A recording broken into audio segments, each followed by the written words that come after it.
안녕하십니까. 법무법인 화인 건설화재 보험금 분쟁연구원 김혜동 본부장입니다. 오늘은 화재 사고로 물건이 훼손되어 손해를 입은 경우 어떠한 기준으로 손해액을 산정해야 하는지 알아보도록 하겠습니다. 화재 사고로 입은 손해는 크게 적극적 손해와 소극적 손해, 정신적 손해로 나눌 수 있습니다.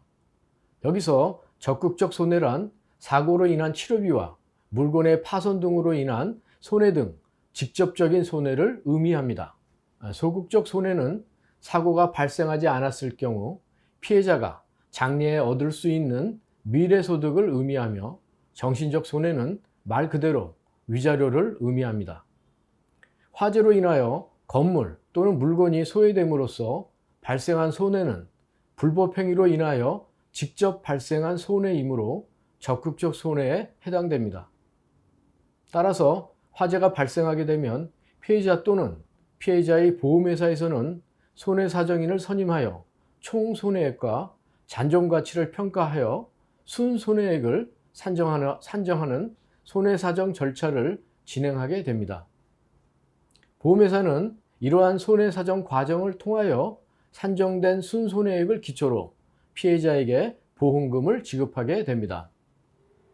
그러나 당사자들이 손해사정인이 산정한 손해액에 대하여 다툼이 발생한 경우에는 당사자들의 주장을 기초로 재판부가 금액을 조정하거나 또는 정확한 손해 산정을 위하여 감정 전문가를 지정하여 손해액에 대한 감정을 실시하기도 합니다.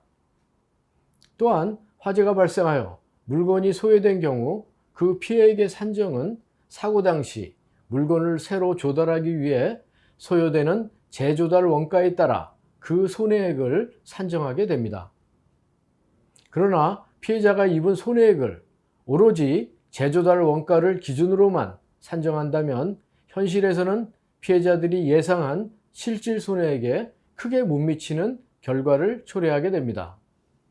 그렇다면 화재로 인하여 물건을 판매하지 못해서 발생한 손해는 어떻게 배상받아야 할까요? 화재로 인하여 물건이 소외되고 그로 인하여 영업을 하지 못하여 발생한 손해를 휴업손해라고 하는데, 이는 소극적 손해에 해당됩니다. 따라서 이 부분을 배상받고 싶다면 물건에 대한 적극적 손해를 청구하는 것과 별개로 휴업손해인 소극적 손해를 청구해야 합니다.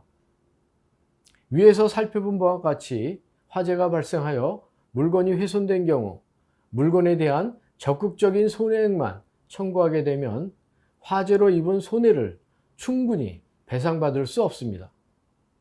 따라서 소극적 손해인 휴업손해도 반드시 별도로 청구하여 배상을 받으셔야 합니다. 휴업손해의 산정은 피해자의 업종, 소외된 물건의 종류, 소외 정도 등 구체적인 사안에 따라 크게 달라지므로 휴업손해를 올바르게 산정하고 화재로 인한 손해의 배상을 충분히 받으려면 화재 소송 경험과 노하우가 풍부한 화재 전문 변호사의 도움이 절실하다고 하겠습니다.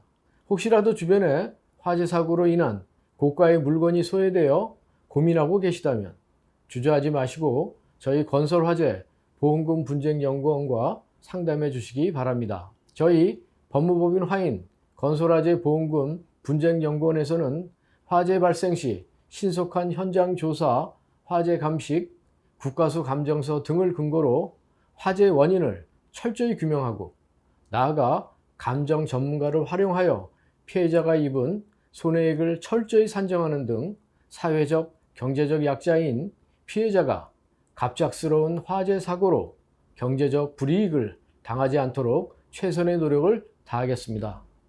감사합니다.